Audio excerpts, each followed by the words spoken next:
How to make 2 by 2 picture in Canva on phone.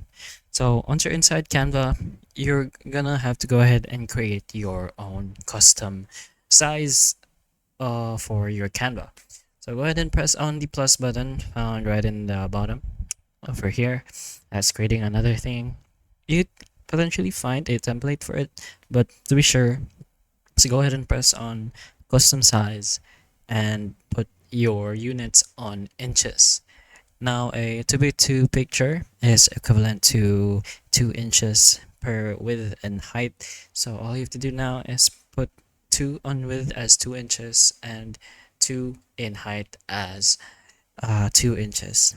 There's also a label square or suggested templates, but you can just go ahead and continue with this custom size and press on create new design.